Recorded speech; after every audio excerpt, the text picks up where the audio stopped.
ಓದಿನ ಹೊರೆ, ಒತ್ತಡ, ಆಮೇಲೆ ಎಷ್ಟರವರೆಗೆ ಇದಾಗ್ಬಿಟ್ಟಿದೆ ಅಂದರೆ ಪೇರೆಂಟ್ಸು ಎಷ್ಟರವರೆಗೂ ಅವ್ರಿಗೆ ತೊಂದರೆ ಆಗಿಬಿಟ್ಟಿದೆ ಅಂದರೆ ನನ್ನ ಮಗ ಹೀಗ್ಯಾಕೆ ಮಾಡ್ತಾನೆ, ಕೆಲವೊಂದು ಬಾರಿ ಸೈಕಾಟ್ರಿಸ್ಟ್ ಮೊರೆ ಹೋಗಿದ್ದು ಉಂಟು. 99% children can be helped without psychiatric help by improving their mental health.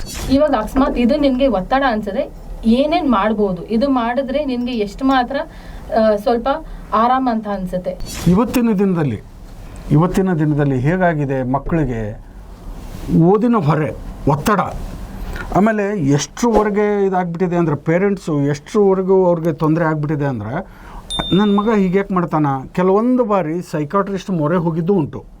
ಅವ್ನು ಸರಿಯಾಗಿ ಓದ್ತಾ ಇಲ್ಲ, ಅವನು ಒಂಥರ ಸುಮ್ಮನೆ ಕೂತ್ಕೊಂಡ್ಬಿಡ್ತಾನೆ, ಆರ್ ಅದರ್ವೈಸ್ ಮತ್ತೊಂದು ಮಾಡ್ತಾನೆ, ಏನು ನಮಗೆ ಡೌಟ್ ಬರ್ತಾ ಇದೆ ಡಾಕ್ಟ್ರೇ ನೀವು ನೋಡ್ರಿ ಅಂಥೇಳಿ ಸೈಕಾಟ್ರಿಸ್ಟ್ಗಳನ್ನು ಅವರ ಸಂಪರ್ಕ ಮಾಡ್ಕೊಳ್ಳೋ ಅಷ್ಟು ಮಟ್ಟಿಗೆ ಬಂದುಬಿಟ್ಟಿದ್ದಾರೆ. ಇಂಥ ಸಂದರ್ಭದಲ್ಲಿ ಅವ್ರದ್ದು ಚಂಚಲ ಮನಸ್ಸು, ಆಮೇಲೆ ಸಿಟ್ಟು, ಆಮೇಲೆ ಅವರು ವಯೋಸಹಜ ಗುಣಗಳನ್ನು ಅವನ್ನೆಲ್ಲ ಕಂಟ್ರೋಲ್ ಮಾಡಬೇಕಾಗುತ್ತೆ. ಅದರಲ್ಲಿ ಪರಿಹಾರ ಹೇಗೆ ಕಂಡ್ಕೋಬೋದು ಅಂತ ಹೇಳ್ತೀರಾ? 1%, 2% children need psychiatric help. 99% children can be helped without psychiatric help by improving their mental health. How is mental health improved? Through emotional intelligence, self-awareness, management of emotions, motivation, empathy, and social skills. That is what we need to develop in the children. What to do if somebody bullies you? What to do if Appa is not giving you money? What to do if somebody is fighting with you? That is where the basis of mental health comes in. We have to start by teaching them. If that child's mental health is strong, he will be able to tackle any type of challenges. ಇವಾಗ ನಾವು ಹೇಳಬೇಕು ಅಂದರೆ ಒತ್ತಡ ಅನ್ನೋದು ಎಲ್ಲಿಲ್ಲ. ಒಂದು ಮನೇಲಿ ಅಕಸ್ಮಾತ್ ಊಟಕ್ಕೆ ಇನ್ನೊಂದು 10 ಜನ ಎಕ್ಸ್ಟ್ರಾ ಬರ್ತಾರೆ ಅಂತ ಅಂದಾಗೂ ಒತ್ತಡ ಇದೆ. ಅಪ್ಪಗೆ ಇನ್ನೊಂದು ಎಕ್ಸ್ಟ್ರಾ ಸ್ವಲ್ಪ ಕೆಲಸ ಮಾಡಬೇಕು ಅನ್ನೋದು ಒತ್ತಡ. ನಮ್ಮ ಒತ್ತಡ ಹೆಂಗೆ ಅಂದರೆ ನಮ್ಮ ಜೀವನದ ಭಾಗ ಆಗ್ಬಿಟ್ಟಿದೆ. ಸೊ ಈ ಒತ್ತಡ ಮೊದಲಿಂದ, ಇವಾಗ ನೀವು 5ನೇ ತರಗತಿ ಮಗು ತೊಗೊಂಡ್ರು ಎಕ್ಸಾಮ್ ಬರೋಷ್ಟೊತ್ತಿಗೆ, ಪರೀಕ್ಷೆ ಅನ್ನೋಷ್ಟೊತ್ತಿಗೆ ಅಯ್ಯೋ ನನಗೆ ಸಿಲೆಬಸ್ ಇಷ್ಟಿದೆ, ಇಷ್ಟು ಓದಬೇಕು. ಸೊ ಈ ಮೊದಲಿಂದನೇ ನಾವು ಈ ಒತ್ತಡ ಅಂದರೆ ಏನು, ಇದರಿಂದ ಎಷ್ಟು ಮಾತ್ರ ಭಾವನಾತ್ಮಕ ಅದಕ್ಕೆ ಇಂಪ್ಯಾಕ್ಟ್ ಆಗ್ತಾ ಇದೆ, ಅದು ತುಂಬ ಅಮೂಲ್ಯವಾದು ಹೇಳಬೇಕು. ಓಕೆ, ಇವಾಗ ಅಕಸ್ಮಾತ್ ಇದು ನಿನಗೆ ಒತ್ತಡ ಅನ್ಸಿದ್ರೆ ಏನೇನು ಮಾಡ್ಬೋದು, ಇದು ಮಾಡಿದ್ರೆ ನಿನಗೆ ಎಷ್ಟು ಮಾತ್ರ ಸ್ವಲ್ಪ ಆರಾಮ ಅಂತ ಅನ್ಸುತ್ತೆ. ಇವಾಗ ಒಂದು ಮದುವೆ ಒಂದು ಚಟುವಟಿಕೆ ಇಟ್ಕೊಳ್ಬೋದು, ತರಾವರಿ ಚಟುವಟಿಕೆಗಳು, ಒಂದು ಹಾಡು ಆಡೋದಾಗಲಿ, ಇಲ್ಲ ಒಂದು ಮ್ಯೂಸಿಕ್ ಕೇಳೋದಾಗಲಿ, ಇಲ್ಲ ನಾನು ಪೇಂಟ್ ಮಾಡ್ತೀನಿ, ಇಲ್ಲ ನಾನು ಒಂದು ಸ್ವಲ್ಪ ಹೊತ್ತು ಹೊರಗಡೆ ಹೋಗಿ ಆಟ ಆಡ್ಕೊಂಡು ಬರ್ತೀನಿ. ಆ ಥರ ತರಾವರಿ ಸ್ವಲ್ಪ ಚಟುವಟಿಕೆಗಳು ಇಟ್ಕೊಂಡ್ರೆ ನಮ್ಗೆ ಎಂಥ ಒತ್ತಡ ಬಂದ್ರೂ ಮ್ಯಾನೇಜ್ ಮಾಡೋದು ಕಲ್ತ್ಕೊತೀರಿ. ಇಲ್ಲ ಅಂತಂದರೆ ಒಂದು ಸರಿ ಹೋಗ್ಮೇಲೆ ಇಲ್ಲ ಇವಾಗ ಪರವಾಗಿಲ್ಲ, ಇದು ನಮ್ಮ ಇವಾಗ ಒಂದು ಸ್ವಲ್ಪ ಅಡ್ಜಸ್ಟ್ ಮಾಡ್ಕೊಂಬಿಡಿ ಸರಿ ಹೋಗುತ್ತೆ ಅಂತಂದಾಗ ಅದು ಎಷ್ಟೇ ಒತ್ತಡ ಆದ್ರೂ ಅಡ್ಜಸ್ಟ್ ಮಾಡ್ಕೊತೀರಿ. ಯಾವಾಗೋ ಅದು ಒಂಥರ ಬಾಂಬ್ ಥರ ಸ್ಫೋಟ ಆಗುತ್ತೆ. ಅದಕ್ಕೆ ಚಿಕ್ಕದಾಗಿದ್ದಂಗೆ ಓಕೆ ಇವಾಗ ನನಗೆ ಇದು ತುಂಬ ಜಾಸ್ತಿ ಆಗ್ತಾ ಇದೆ, ಪ್ರೆಷರ್ ಅಂತ ಹೇಳ್ತೀರಿ. ಇಲ್ಲ ಆಗಲ್ಲ, ಏನು ಮಾಡ್ಬೋದು, ನಾನು ಯಾರನ್ನ ಒಬ್ರ ಹತ್ರ ಹೇಳ್ಕೊಳ್ಬೋದಾ, ಮಾತಾಡ್ಬೋದಾ? ಇವಾಗ ಅದು ನಮ್ಮ ಕರಿಯರ್ ಗೈಡೆನ್ಸ್ ಹೆಂಗೆ ನಾವು ಎಮೋಷನಲ್ ಕೌನ್ಸಿಲಿಂಗ್ ಸಮಾಲೋಚನೆ ಮಾಡ್ತೀರಿ, ಅವ್ರ ಹತ್ರ ಮಾತಾಡಿ ಇದ್ರ ಬಗ್ಗೆ ಹೇಳ್ಬೋದಾ, ಇಲ್ಲ ನನ್ನ ಫ್ರೆಂಡ್ಸ್ ಹತ್ರ ಹೇಳ್ಬೋದಾ, ಅಪ್ಪ ಅಮ್ಮ ಹತ್ರ ಹೇಳ್ಬೋದಾ, ಗುರು ಹತ್ರ ಹೇಳ್ಬೋದಾ, ಇಲ್ಲ ನಾನು ಹೋಗಿ ಒಂದು ಸ್ವಲ್ಪ ಹೊತ್ತು ಆಟ ಆಡೋ. ಆ ಥರ ಚಿಕ್ಕ ವಯಸ್ಸಲ್ಲೇ ನಾವು ಬೇರೆ ನಾವು ಹೆಂಗೆ ನಾವು ಚಟುವಟಿಕೆಗಳು ಇಟ್ಕೊಂಡಷ್ಟು ಎಂಥ ಸ್ಟ್ರೆಸ್ ಆದ್ರೂ ಮುಂದಕ್ಕೆ ನಾವು ಮ್ಯಾನೇಜ್ ಮಾಡ್ತೀರಿ. ಇಲ್ಲ ಅಂತ ಅಂದಾಗ ನಮಗೆ ಅವಾಗ ಎಕ್ಸ್ಟರ್ನಲ್ ಹೆಲ್ಪ್ ಬೇಕೇ ಆಗುತ್ತೆ. If we help a child build up his self-esteem and self-confidence, he will himself find out.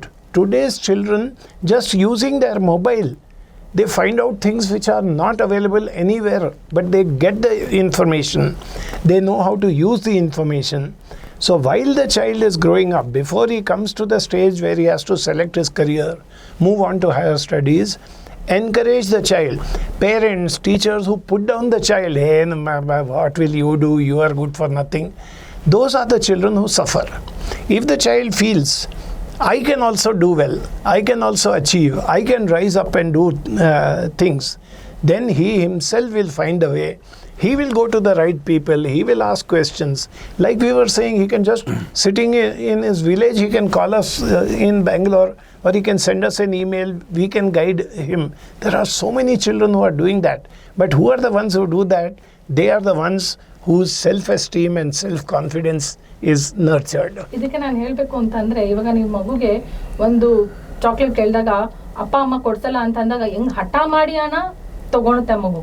ಇಲ್ಲ ನಂಗೆ ಚಾಕ್ಲೇಟ್ ಬೇಕೇ ಬೇಕು ಅಂದ್ಬಿಟ್ಟು ಒದ್ಲಾಡಿ ಹೆಂಗಾನ ಮಾಡಿ. ಈ ಹಠ ಅನ್ನೋದು ಬಂದಾಗ ಒಂದು ಮನುಷ್ಯನಿಗೆ ಹೆಂಗಾನ ಮಾಡಿ ದಾರಿ ಸಿಗುತ್ತೆ. ಅದಕ್ಕೆ ಪ್ರೋತ್ಸಾಹ ಮತ್ತು ಉತ್ಸಾಹ ಬೇಕೇ ಬೇಕು. ಪ್ರೋತ್ಸಾಹ ಪರಿಸರದಿಂದ, ಅಪ್ಪ ಅಮ್ಮ ಆಗಲಿ ಏನಾಗಲಿ, ಯಾವಾಗ ಏನಾನ ಪ್ರಶ್ನೆ ಕೇಳಿದಾಗ ಇದು ಸರಿ ಇಲ್ಲ, ಇದು ಸರಿ ಇಲ್ಲ, ಓಕೆ ಇದ್ರ ಬಗ್ಗೆ ನಾವು ವಿಚಾರ ಮಾಡೋಣ, ಇದನ್ನ ಎಷ್ಟು ಮುಂದಕ್ಕೆ ತಗೊಂಡೋಗೋಣ ಅನ್ನೋದ್ರ ಬಗ್ಗೆ ಅಪ್ಪ ಅಮ್ಮ ವಿಚಾರ ಮಾಡಿದ್ರೆ ಅವಾಗ ಮಗು ಪ್ರಶ್ನೆ ಕೇಳೋದು ನಿಲ್ಸಲ್ಲ, ಪ್ರಶ್ನೆ ಕೇಳ್ತಾ ಇರುತ್ತೆ. ಆ ಪ್ರಶ್ನೆ ಕೇಳಿದಾಗ ಅಪ್ಪ ಅಮ್ಮನೂ ತಿಳ್ಕೊಳ್ಬೋದು ಎಷ್ಟೊಂದು. ಅವಾಗ ಪ್ರಪಂಚದ ಜ್ಞಾನ ಅವ್ರು ನೋಡಿರೋದಲ್ಲ ಪ್ರಪಂಚ. ಯಾಕಂದ್ರೆ ಈ ಮಕ್ಕಳು ಮೊಬೈಲಲ್ಲಿ ಎಷ್ಟು ಗೊತ್ತಿಲ್ದಿರೋ ಪ್ರಪಂಚ ಬಗ್ಗೆ ತಿಳ್ಕೊಂತಾರೆ, ಅಪ್ಪ ಅಮ್ಮ ಬಗ್ಗೆ ಅದ್ರ ಅರಿವಾಗತ್ತೆ. ಅವರು ಪರಸ್ಪರ ಮಾತಾಡೋದು ಶುರು ಮಾಡ್ತಾರೆ, ಅವ್ರ ಸಂಬಂಧನೂ ಚೆನ್ನಾಗಾಗತ್ತೆ. ಏನು ಬೇಕು? ಆತ್ಮ ಸಮ್ಮಾನ ಡೆವಲಪ್ಮೆಂಟ್ ಬೇಕು. And we have to help the child to develop his self esteem by encouraging, not putting down. When the child says, I found this in the mobile, talk to him, listen to him, encourage him to do. These are the children who are going to do wonders in future. Even if they come from very small towns, villages, even if they have not studied in very great schools, they will rise up. I have lot of hope in the youth of our country. They are doing so well if they are given opportunities. We have to ensure that we give them the right opportunities, the right encouragement, protsaha, and we have to make sure that they are given opportunities to explore on their own. Yes, ಪ್ರತಿಯೊಂದು ಸಮಸ್ಯೆಗೂ ಒಂದು ಪರಿಹಾರ ಅಂತ ಇದ್ದೇ ಇರ್ತದೆ. ಇವತ್ತಿನ ದಿನಗಳಲ್ಲಿ ಸಣ್ಣ ಮಗುವಿಂದ ಹಿಡಿದು ಮುದುಕರವರೆಗೂ ಟೆನ್ಷನ್ನು ಅವೆಲ್ಲ ಇದ್ದಿರ್ತದೆ. ಆ ಸಂದರ್ಭ ಬಂದಾಗ ಈ ಮಕ್ಕಳಲ್ಲಿನ ಸಿಟ್ಟು, ಸಹಜ ಗುಣ ಅವೆಲ್ಲ ಸಂದರ್ಭ ಬಂದಾಗ ಅವ್ರನ್ನ ಬೇರೆ ಚಟುವಟಿಕೆಗಳಲ್ಲಿ ಭಾಗವಹಿಸುವಲ್ಲಿ ಪೇರೆಂಟ್ಸ್ ನೋಡ್ಕೋಬೇಕು ಅಂತೇಳಿ ಡಾಕ್ಟರ್ ಅಲಿ ಖ್ವಾಜಾ ಅವರ ಅಭಿಪ್ರಾಯ ಆಗಿದೆ.